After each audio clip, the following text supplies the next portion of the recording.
Olá, meus irmãos, bom dia mais uma vez. Vamos estudar nesse momento sobre a carta de nosso Senhor Jesus Cristo à igreja de Pérgamo.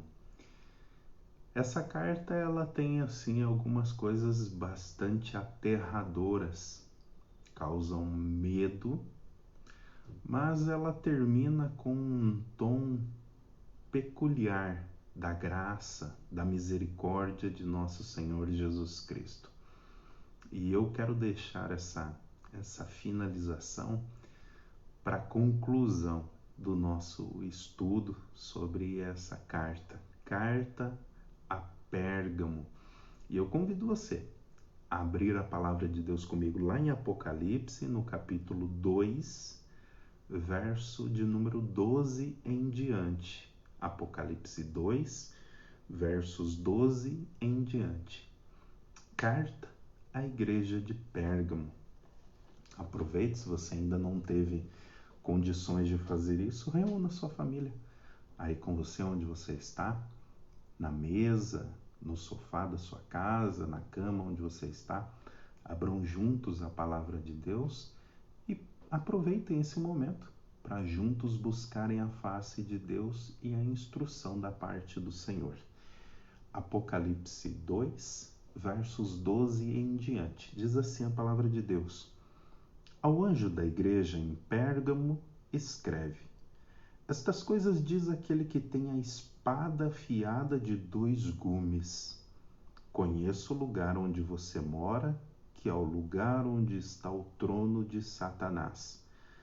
Sei que você conserva o meu nome e não negou a fé que tem em mim, mesmo nos dias de Antipas, a minha fiel testemunha, que foi morto na cidade de vocês, aí onde Satanás habita.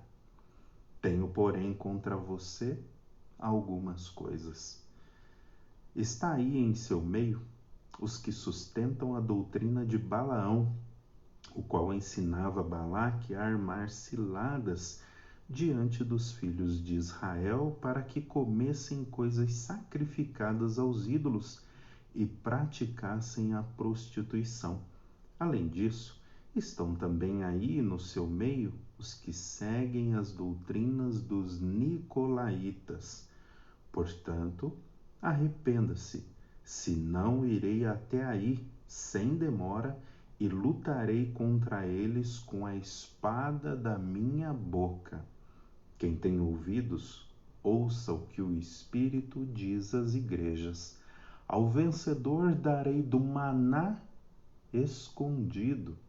Também lhe darei uma pedrinha branca, e sobre essa pedrinha um novo nome escrito, o qual ninguém conhece, exceto aquele que o recebe. Essa é a terceira carta que nosso Senhor Jesus Cristo envia às igrejas, então é o nosso terceiro estudo sobre as cartas. E nesse momento, o tema que vai nortear esse estudo é Pérgamo, uma igreja casada com o mundo. Isso mesmo, uma igreja que estava casada com o mundo. E é sobre isso que Jesus Cristo vai tratar nessa carta. E qual o remédio para uma igreja que se casou com o mundo? Você já parou para pensar? Uma igreja casada com o mundo está aqui na Sagrada Escritura. Está aqui também o remédio para uma igreja que está nesse estado espiritual. Antes de nós mergulharmos no texto especificamente, eu gostaria de dar para você um pouco do pano de fundo daquilo que era a cidade de Pérgamo. Atualmente a cidade de Pérgamo ela já não existe mais. Tudo que nós temos são ruínas dessa cidade. Das 7 cartas que nosso Senhor Jesus Cristo envia, a única cidade que ainda permanece levantada, que ainda permanece habitada, é a da segunda carta, a de Esmirna, né, que nós estudamos na semana passada. Pérgamo, assim como Esmirna, fica na atual Turquia. Né? Então, tudo que você consegue ver da cidade de Pérgamo são ruínas que os arqueólogos foram escavando e limpando e tirando monturos de lixo e de entulho e foram mostrando pelo menos pequenas partes daquilo que era a cidade de Pérgamo. Muito interessante que a cidade de Pérgamo era uma cidade bastante rica, muito próspera. Era uma cidade que fazia frente, por exemplo, com Atenas, com Corinto, com Éfeso, uma cidade muito rica e muito próspera. Essa era uma cidade também que tinha uma grande livraria. Isso mesmo, tinha uma grande livraria.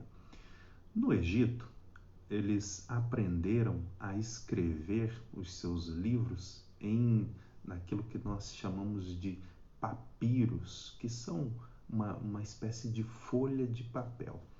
Em Pérgamo, desenvolveu-se uma outra forma de escrita em couro de animal.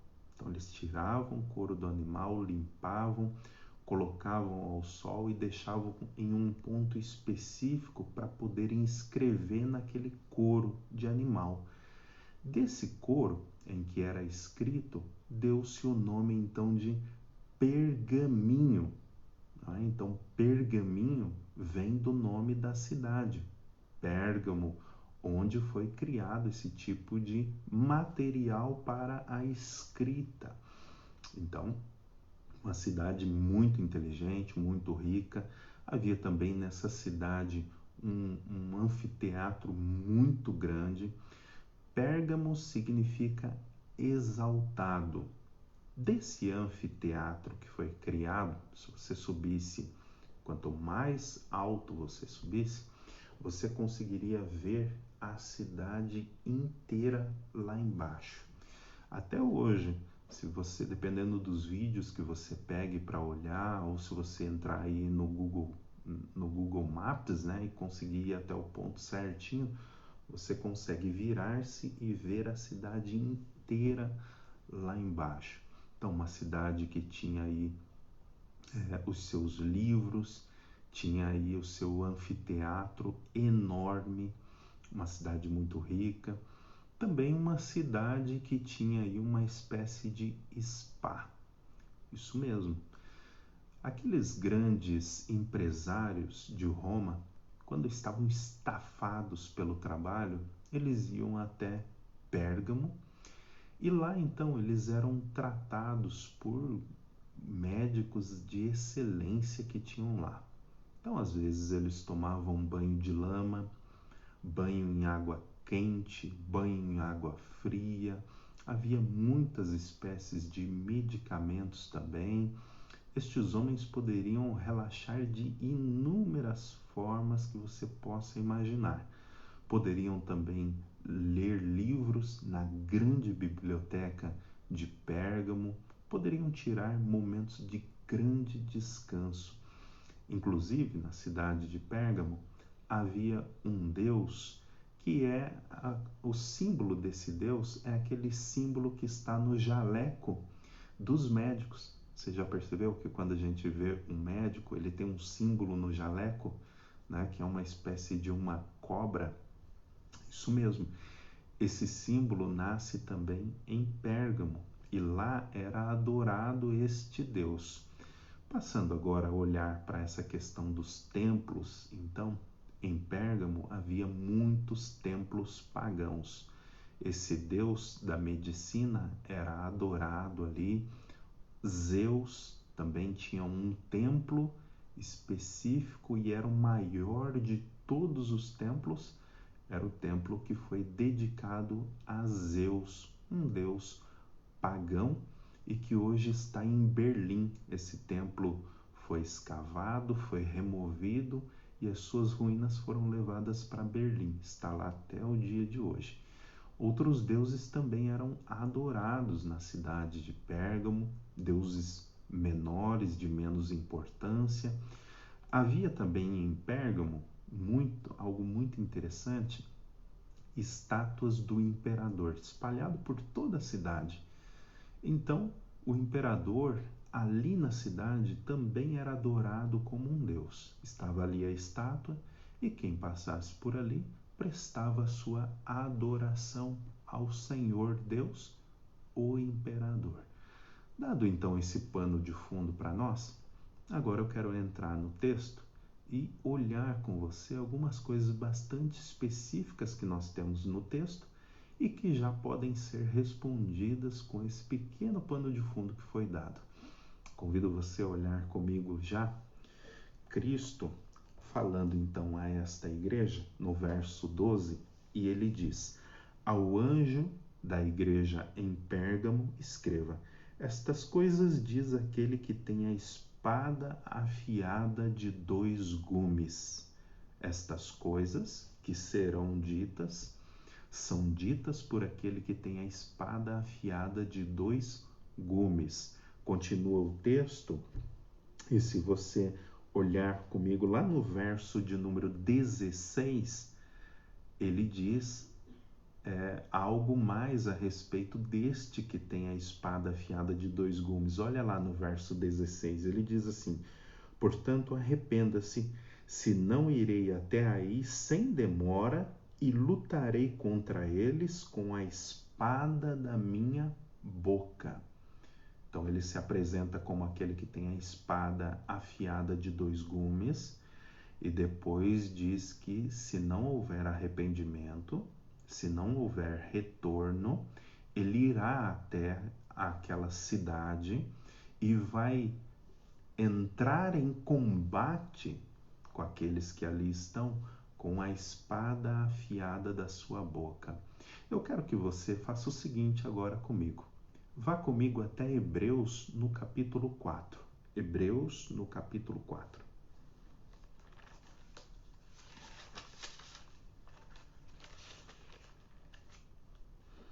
Eu quero mostrar para você o que é essa espada afiada de 2 gumes e essa espada da boca de Cristo.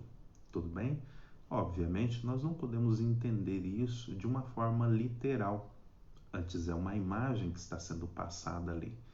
Por isso, eu convido você, olhe comigo Hebreus no capítulo 4, mais especificamente do verso 12 em diante, que diz assim: porque a palavra de Deus é viva e eficaz, e mais cortante do que qualquer espada de 2 gumes, e penetra até o ponto de dividir alma e espírito, juntas e medulas, e é apta para julgar os pensamentos e propósitos do coração. E não há criatura que não seja manifesta na sua presença. Pelo contrário, todas as coisas estão descobertas, expostas aos olhos daquele a quem temos de prestar contas.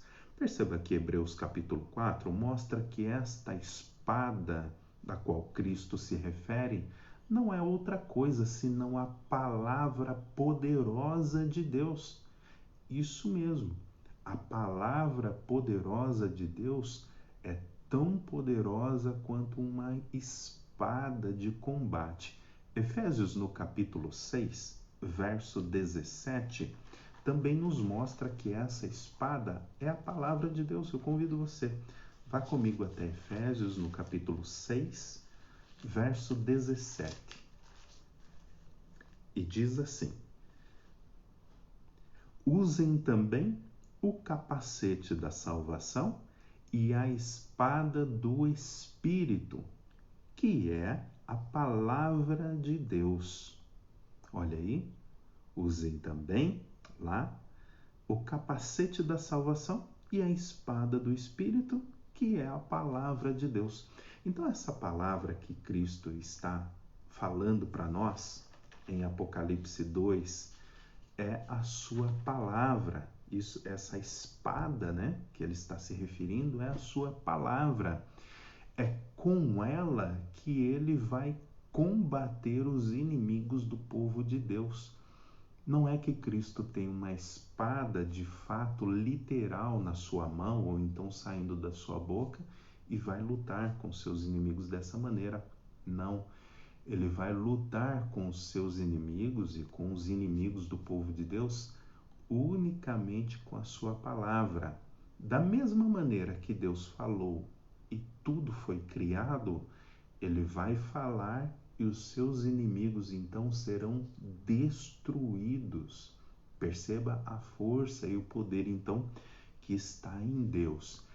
Ele está então chamando a igreja de Pérgamo ao arrependimento, porque senão ele virá e destruirá os seus inimigos, e se a igreja estiver entre os seus inimigos, ela será destruída também. Lembre-se que o tema desta carta é Pérgamo, uma igreja que casou-se com o mundo. Uma igreja que está casada com o mundo não é uma igreja fiel e verdadeira.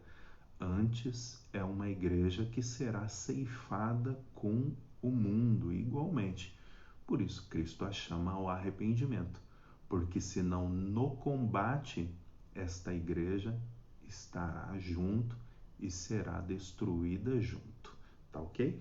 Cristo continua então falando, verso 13, e nos dá uma imagem aterradora, uma imagem que dá muito medo, uma imagem que nos coloca a pensar sobre esta opressão demoníaca. Olha o verso 13 em diante, que diz assim: Conheço o lugar onde você mora, que é o lugar onde está o trono de Satanás.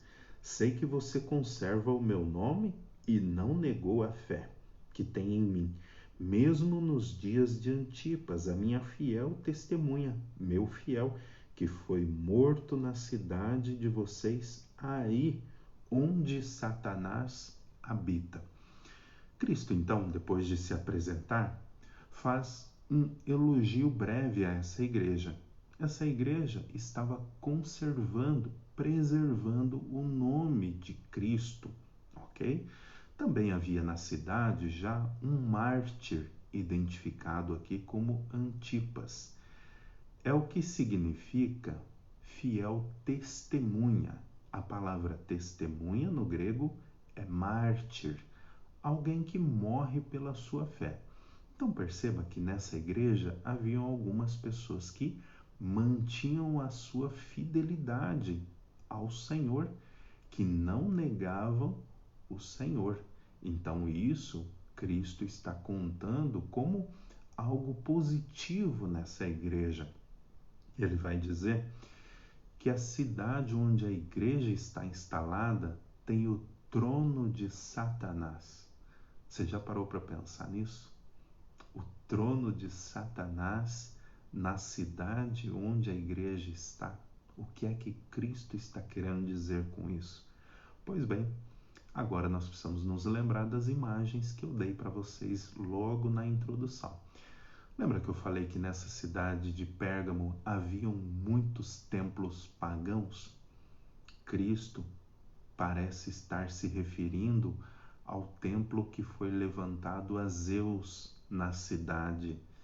Parece ser uma referência direta a esse templo como o trono de Satanás. Cristo encarava aquelas coisas, aqueles templos que estavam ali, aqueles templos pagãos, como verdadeiras obras demoníacas. Então, o que está sendo evocado aqui, a imagem que está sendo evocada aqui, seria algo como que uma opressão sobre o seu povo. Eu não sei se você já teve a oportunidade de evangelizar alguns lugares onde o evangelho não chegou ainda, no Brasil, favelas e alguns outros lugares onde não é tão comum se levar o evangelho. Mas quando você entra nesses lugares, alguns desses lugares, população ribeirinha, algumas cidades, por exemplo, na selva do Peru e outros lugares, poderíamos falar aí de outros países, inclusive, os missionários relatam uma opressão violentíssima. Isso mesmo. Existe sobre eles uma opressão violentíssima. É como se o próprio Satanás arregimentasse então os seus demônios e colocasse todos os seus demônios contra os missionários de Deus.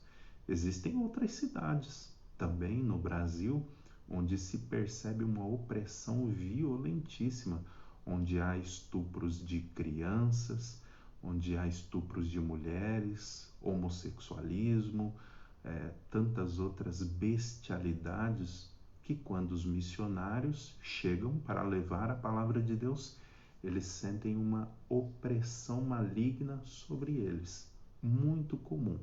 A cidade de Pérgamo, então, sentia essa opressão, pelo menos aqueles que eram fiéis ao Senhor. O problema dessa igreja, que Cristo agora vai começar a identificar, que essa igreja, apesar de ter guardado o nome de Cristo, essa igreja foi casando-se com o mundo devagarzinho.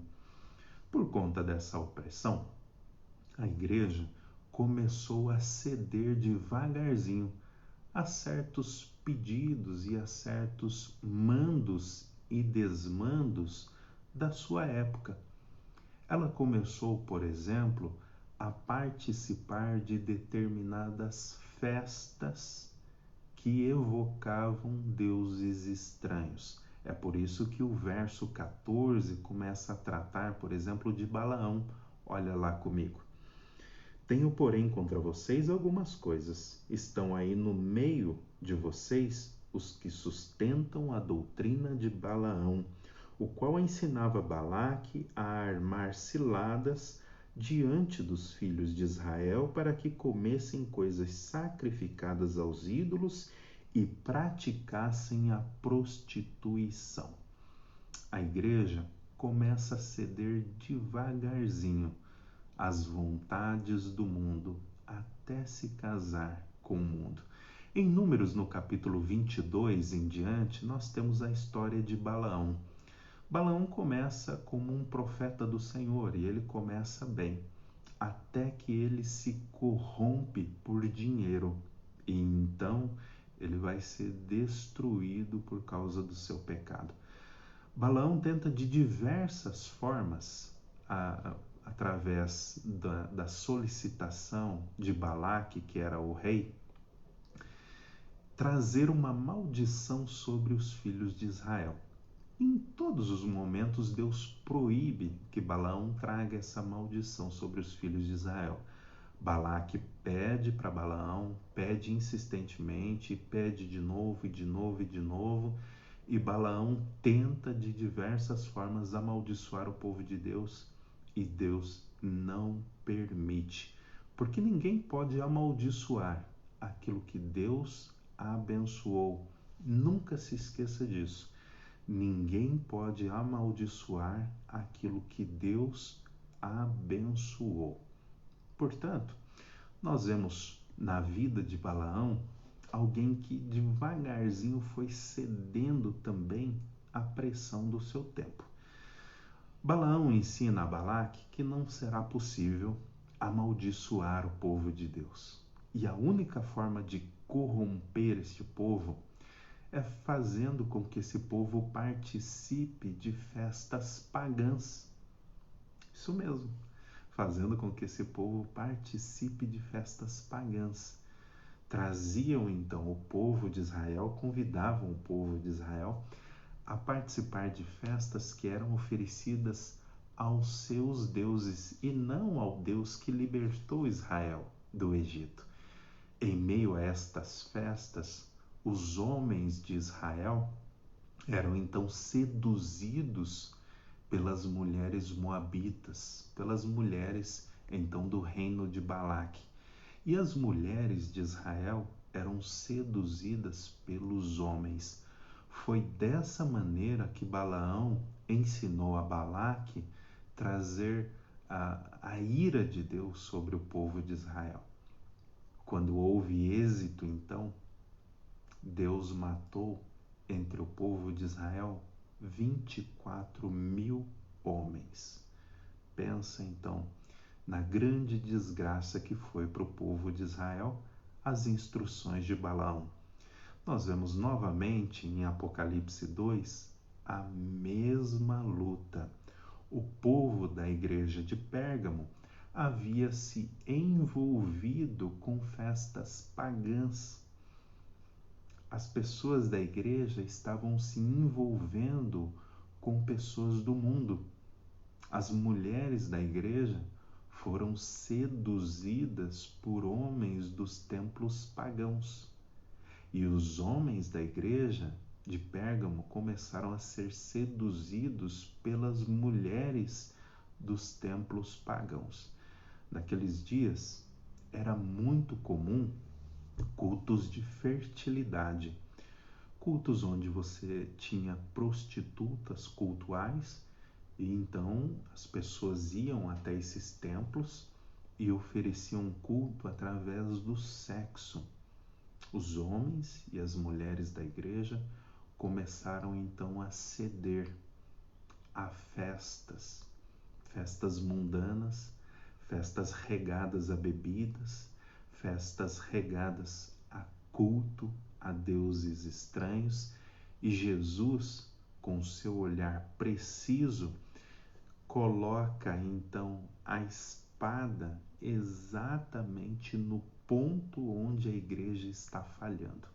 A igreja está começando a se amoldar ao mundo. E como este mundo não permanecerá, a igreja que se amoldar ao mundo não permanecerá também. Antes será visitada pelo juízo, assim como o mundo igualmente será visitado pelo juízo. Então é nessa situação que está a igreja. Desse jeito. Sabe quando você fala para a igreja não participar de certas coisas, não fazer certas coisas, não tomar certas atitudes, e aí a igreja, algumas pessoas, alguns membros viram para você e dizem: ah, pastor, para com isso, nada a ver participar disso, participar daquilo, nada a ver. Está aqui o grande problema. A igreja foi se amoldando devagarzinho ao mundo, às festas do mundo, à filosofia do mundo, ao jeitão do mundo, e agora vem Cristo e diz: olha, muito bom, vocês estão na igreja, muito bom, vocês estão guardando meu nome, mas chega aqui do lado. Os versos 13 e 14 carregam consigo mais ou menos essa imagem de alguém botando a mão por cima do ombro do outro e dizendo assim: tá tudo muito bom, mas chega aqui do lado que eu tenho um negócio para falar no pé do seu ouvido. Olha, tá tudo muito bom, mas tem uma coisa que você precisa dar uma ajustada. E aí Cristo vai dar uma pancada certeira. Vai dizer: ó, tá tudo muito bom, mas eu tô percebendo que você está se amoldando ao mundo.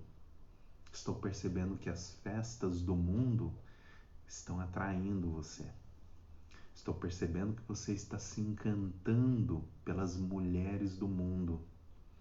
Estou percebendo que você está se encantando pelos homens do mundo. Estou percebendo que você está gostando demais dessas festinhas. Estou percebendo que você está gostando demais dessas filosofias. E isso vai matar você. Cristo então continua. Fala de Balaão e fala agora de um outro problema. Continue a leitura comigo. Além disso, estão também aí em seu meio os que seguem as doutrinas dos nicolaítas. Não se sabe muito sobre quem eram esses nicolaítas. Às vezes eles são apresentados como uma seita de um daqueles diáconos que foram escolhidos lá em Atos. Havia entre os diáconos que foram escolhidos um homem, um diácono chamado Nicolau, prosélito de Antioquia. Não dá para se afirmar com certeza que era de fato aquele diácono. Às vezes se aponta para ele. Mas qual era o problema dos nicolaítas? O problema dos nicolaítas é que eles afirmavam que a carne era má e o espírito era bom. E eles também ensinavam que nada do que você fizesse no corpo poderia tirar de você a salvação, ou poderia corromper o seu espírito, ou poderia afetar a sua relação com Deus, porque o corpo era mau, a matéria era má, mas o espírito era bom. Então não tinha problema se você fosse lá e se corrompesse, se você fosse lá e fizesse sexo ilícito, se você fosse lá e comesse comida sacrificada a outros deuses e sacrificasse também a outros deuses. Não havia problema se você, nesse estado de coisas, se você fosse se amoldando também às pessoas do mundo. Percebe? Cristo vem e diz: olha, tenho porém contra ti que você, como igreja, está se amoldando ao mundo. Você foi eleita para a santidade, mas está vivendo em prostituição. Você está vivendo como alguém que é do mundo, mas você foi tirado do mundo. Como havia naquela cidade de Pérgamo, então? Muitos cultos a deuses pagãos, muitas orgias, sexo ilícito e tantas outras formas de adoração pagã. A igreja devagarzinho foi cedendo. E aqueles que não cederam e participaram destes cultos de paganismo, dessas festas, destes sacrifícios, aqueles que não participaram começaram a dizer assim: olha, parece que não tem muito problema não. Sabe a política da boa vizinhança, que não confronta, que não coloca o dedo na ferida e diz: isso está errado, isso vai te matar, isso vai te levar para o inferno. Sabe a política da boa vizinhança, que fica quieto, que cala, que não fala nada? Uma parte da igreja estava assim. Era fiel, mas consentia com o erro, consentia com o paganismo. Vem Cristo com a sua palavra afiada e coloca o dedo na ferida e diz: isso está errado. Deve haver o confronto. Sempre que houver o erro, o confronto será necessário. Pois bem, a igreja estava então se amoldando devagarzinho ao mundo. E qual é o remédio para uma igreja que foi ao longo do tempo se amoldando ao mundo? Cristo vai dizer, a partir do verso 16, ele diz assim: portanto, arrependa-se, senão irei até aí sem demora e lutarei contra eles com a espada da minha boca.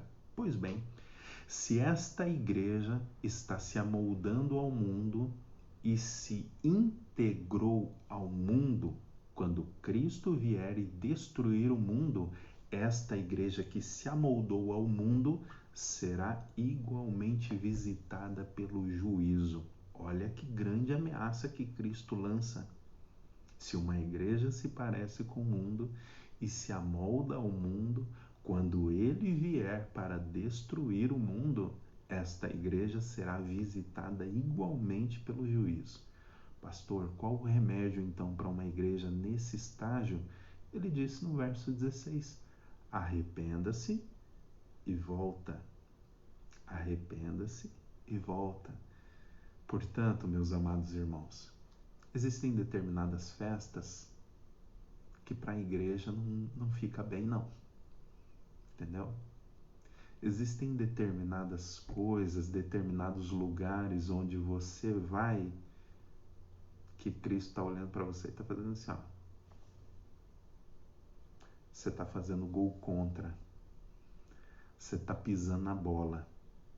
Existem determinados lugares, determinadas coisas, determinadas participações que para alguém que é filho de Deus não cai bem.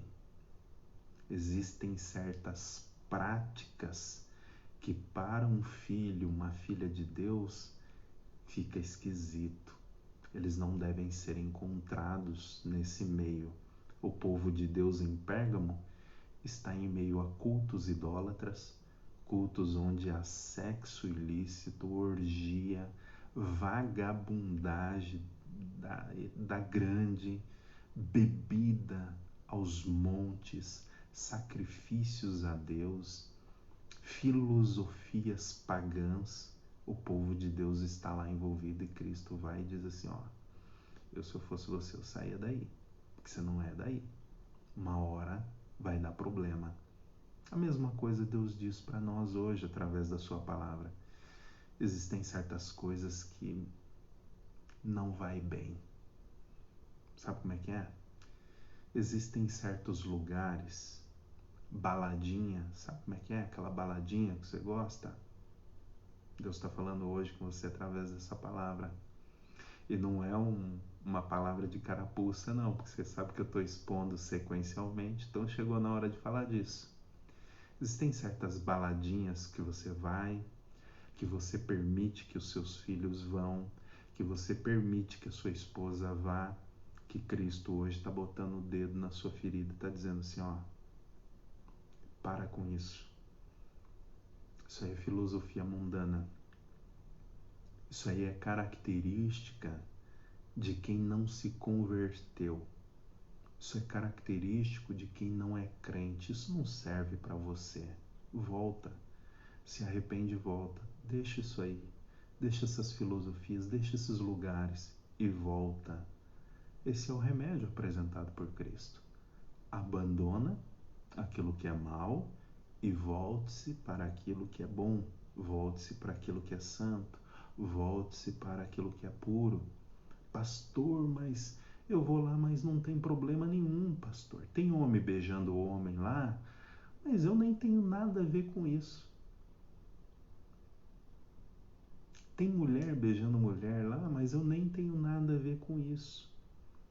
Tem pessoas usando cocaína no banheiro, pastor, mas eu não tenho nada a ver com isso.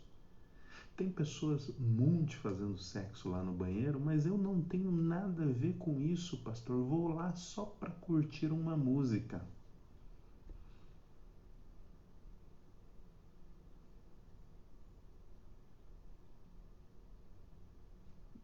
Não é o pastor. Cristo está dizendo assim, olha, tem a ver. É melhor você sair daí e sair logo. É melhor você deixar esses lugares e deixar logo. Porque quando eu vier e visitar esses lugares com a minha ira, e você estiver nesse lugar, você será visitado igualmente pela minha ira. Já parou para pensar? Não dá para caminhar em cima do muro dentro da igreja e em lugares como esse. Ou você é ou você não é, e Cristo está colocando o dedo em cima do problema. Não é o seu pastor, é Cristo. Então ele chama você a uma decisão. Que tal você então abandonar de vez a igreja e abraçar esse mundo então de vez? Do que ficar tentando caminhar dos dois lados. Ele está dizendo, ó, não vai dar, eu não vou permitir. Então é melhor que você abandone a igreja e fique só com esse lugar. Assim você também não traz palavras ruins contra a igreja. Quando alguém vê você em lugares assim, ó, fulano é lá da igreja tal, então você traz também palavras ruins contra a tua igreja. Quando alguém vê você se prostituindo, fazendo aquilo que não deve, a tua igreja também é manchada. A igreja de Cristo, a igreja fiel, é manchada. Então é preferível que você abandone a igreja e vá então ficar com as filosofias do mundo, com as festas do mundo, com aquilo que o mundo pode oferecer, do que ficar tentando caminhar em cima do muro. Cristo não vai permitir. O remédio, arrependimento. Fique apenas com a igreja. Esqueça as coisas do mundo, porque Deus tem coisas muito mais exaltadas e muito mais gloriosas para o meu e para o teu coração. Então ele vai concluir agora esta chamada de atenção grave com as seguintes palavras: quem tem ouvidos, ouça o que o Espírito diz às igrejas. Ao vencedor darei do maná escondido. Também lhe darei uma pedrinha branca e sobre essa pedrinha um novo nome escrito, o qual ninguém conhece exceto aquele que recebe. Esse maná escondido é o próprio Cristo. Ele é o maná que desceu do céu e que nos alimentará por toda a eternidade. Agora, essa pedrinha branca que Cristo diz que vai dar ao vencedor, aquele que se arrepender e voltar, aquele que se mantiver fiel ao Senhor, confrontando o erro, não se unindo às práticas do mundo. Ele diz que dará uma pedrinha branca e nessa pedrinha o nome escondido. Existem 3 formas de interpretar essa pedrinha branca e todas as 3 são realmente graciosas, enche o nosso coração de alegria, da presença de Deus. Eu quero dizer para você, cada uma dessas 3 possibilidades que é a interpretação dessa pedrinha branca. Quando alguém no Antigo Oriente ia visitar um amigo, geralmente passava-se ali muitos dias, havia ali uma alegria muito grande por ter aquela pessoa na casa, então comida era farta, havia muita alegria, muita presença de felicidade. Quando essa pessoa que estava visitando então ia embora, o anfitrião da casa pegava uma pedra branca, partia ela no meio e dava metade para este visitante. E então dizia para ele assim: olha, quando você voltar, traga com você essa pedrinha branca. Ou então, se você não voltar mais e vier alguém que é seu amigo, dê a ele essa pedrinha branca, que assim como você foi recebido com alegria e com fartura de comida, este seu amigo também será recebido aqui na minha casa como se fosse você. E haverá muita alegria e muita fartura de comida aqui na minha casa. Todos aqueles que são teus amigos serão recebidos como se fosse você aqui na minha casa. Pois bem, a imagem aqui, a mensagem é justamente essa.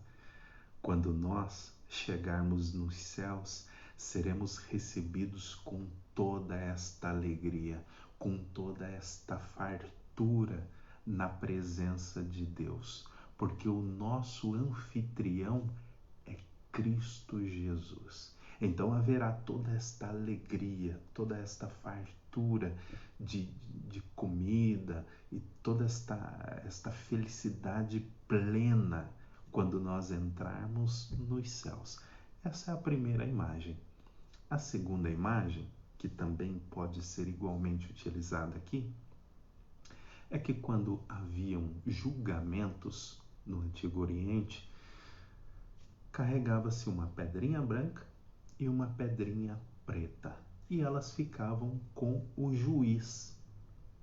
Então, quando a pessoa estava ali e ela seria julgada, então, o juiz ouvia todo o caso, ouvia as testemunhas de acusação, as testemunhas de defesa, então ele pedia um tempo para pensar, e quando ele voltava com uma das 2 pedrinhas. Se fosse a pedrinha preta, o réu que estava ali estava condenado. Mas se o juiz viesse com a pedrinha branca, o réu que estava ali tinha liberdade total, plena, poderia desfrutar alegremente de toda a liberdade que lhe foi concedida. Percebe a imagem que Cristo está nos dando aqui? Nos céus, eu e cada um de vocês receberemos então liberdade plena, liberdade total na presença de Deus. Sabe, vamos poder desfrutar livremente de todas as maravilhas que Deus tem para mim e para cada um de vocês. Para que se envolver com festinhas do mundo, se nós vamos ter uma festa gloriosa nos céus? Festinhas do mundo, onde tem a presença de demônios. Se nos céus nós vamos ter a presença de anjos, pensa que maravilha! Então, às vezes, você pode estar trocando aquelas coisas que são de grande valor por coisas de pequeno valor, sabe? Riquezas insondáveis por pobreza. Não faça isso. No céu, então, teremos esse desfrute dessa liberdade diante de Deus, esta alegria que vem da presença de Deus, essa liberdade de construir, de pensar coisas santas e maravilhosas, de aprender uns com os outros e também com o próprio Deus. Essa é a segunda imagem. A terceira imagem é a imagem que eu mais gosto. Geralmente em Roma, quando alguém nascia, a pessoa que era o pai então dessa criança olhava para a criança e, se não reconhecesse a criança, ele saía de perto. Mas se ele olhasse para a criança e reconhecesse aquela criança, ele então tirava do seu bolso uma pedrinha branca, escrevia nessa pedrinha o nome da criança, porque ele havia reconhecido essa criança como seu filho. E então ele pegava aquela pedrinha com o nome da criança escrito e entregava então para a mãe da criança, dizendo que ele havia assumido a criança e que a criança era dele, como se fosse um atestado de nascimento, né? A imagem que Cristo está mostrando aqui para mim e para vocês é exatamente essa. Quando nós entrarmos nos céus, vamos receber uma pedrinha branca com o nome, sendo reconhecidos que de fato somos filhos de Deus, como Cristo é filho. Pensa que maravilha isso? Eu e vocês sendo reconhecidos como filhos de Deus, recebendo ali uma pedrinha branca. Óbvio que isso não é literal, mas recebendo da parte de Deus a afirmação: eis aí o meu filho amado, eis aí a minha filha amada. E se essas três imagens então estiverem interligadas, é isso que nós teremos: eis aí o meu filho amado, eis aí a minha filha amada. Você tem liberdade total. Você agora não é mais alguém sobre quem pesa juízo. Você é santo. Você está liberto de toda a opressão do pecado. Há uma festa aqui enorme, com a presença de anjos, comida à vontade, presença plena de Deus para você. Pensa que maravilha isso? Mas tão somente para aqueles que se arrependerem de se amoldar ao mundo e voltarem. Permita-me então uma única aplicação desse estudo. Existem certas coisas que não são boas para os filhos de Deus. Existem certos lugares, certas filosofias, certas participações que não são boas para os filhos de Deus. E aqui Cristo está deixando isso claro. Existe a necessidade de haver confronto quando nós sabemos que estas coisas não são boas. Quando a igreja não confronta o erro, quando você não confronta o erro dentro da sua própria casa, você está sendo conivente com o erro. E Cristo está vindo então nessa manhã e está dizendo: olha, não seja conivente com o erro. Confronte o erro. Existem certos lugares, certas filosofias, certas pessoas, certas festas, certos comportamentos que não são boas para os filhos de Deus. E o remédio? Arrepender-se e voltar-se, porque Deus tem para mim e para cada um de vocês o melhor. Vamos ter uma palavra de oração então, com base na exposição dessa carta de Pérgamo. Vamos falar com Deus? E eu convido você, se você tem algo para confessar ao Senhor, se você tem algo na sua vida que deve ser abandonado, práticas que não condizem com a vontade de Deus, hoje é o tempo oportuno. Hoje é o dia da salvação, hoje é o dia do perdão, hoje é o dia da misericórdia. Confesse ao Senhor e deixa, porque aquele que confessa e deixa, este alcançará misericórdia. Vamos orar?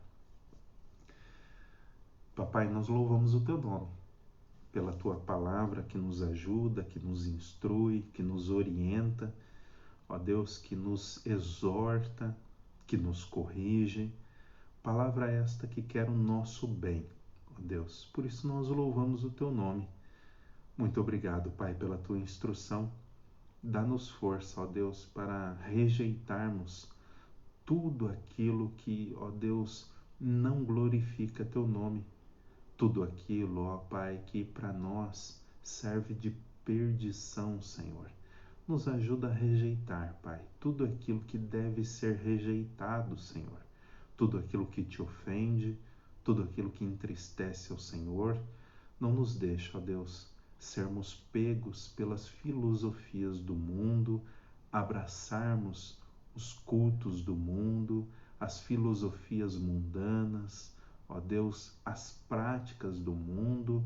Ajuda-nos a rejeitá-las por amor a Cristo, porque nós queremos unicamente a Cristo, Pai. Seja conosco, nos fortalecendo, nos perdoando, dando da Tua misericórdia e da Tua paz sobre a nossa casa, sobre a nossa família, todos os dias. É em nome de nosso Senhor Jesus Cristo que nós oramos. Amém.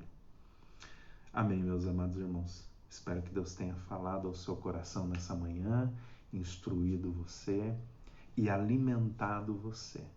Rejeite aquilo que não vem de Deus, mas abrace tudo aquilo que vem do Senhor, porque é para o meu e para o seu bem. Que Deus abençoe você, te dê um ótimo dia do Senhor na presença dEle, a você e a sua família.